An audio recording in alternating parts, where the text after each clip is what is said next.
प्रधानमंत्री नरेंद्र मोदी के शासनकाल में हाईवे निर्माण का कार्य तेजी से आगे बढ़ रहा है। वर्तमान में प्रतिदिन 28 से 30 किमी लंबे हाईवे का निर्माण हो रहा है। 2014 के बाद जिले में हजारों किलोमीटर हाईवे का निर्माण हुआ।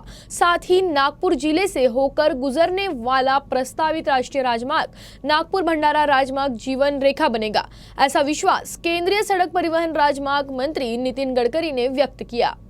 नागपूर पासून तर भंडारापर्यंत रस्त्यावर अनेक ठिकाणी लोक आता हॉटेल लावून बसले आहेत आणि त्यामुळे अपघात होण्याची शक्यता आहे।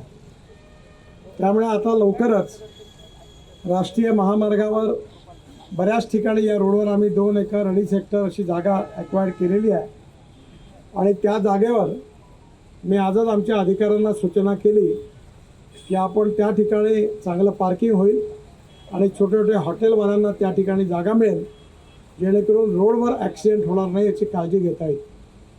हा जो रोड आहे हा 4 लेन रोड आहे, परंतु आता नागपूर ते भंडारा हा 6 लेन करण्याचे पण आदेश मी दिलेला आहे।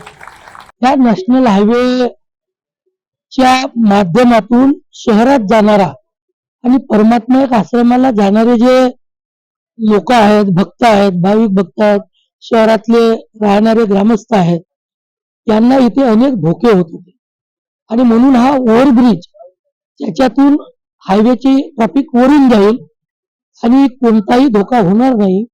हा 68 कोटीची या ठिकाणी मंजुरी आलेली आहे, काम सुरू झालेलं आहे।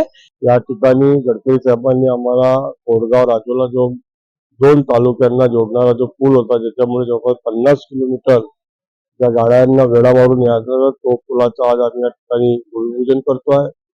हा वाय जंक्शन जो या ठिकाणी पावर जोडलेला बाबा जुमदेवजी यांचं एक भव्य पवित्र स्थळ आहे, त्याला जी गर्दी होते ते पाहून त्याच्या माध्यमातून खालून जाण्याची व्यवस्था करण्यात आलेली आहे। तो अत्यंत महत्वाचा वायब्रिज पूल होता, यामुळे या ठिकाणी येणाऱ्या आमच्या बाबा जुमदेवजीच्या भक्तगणांना एक चांगली सुविधा या ठिकाणी होणार आहे।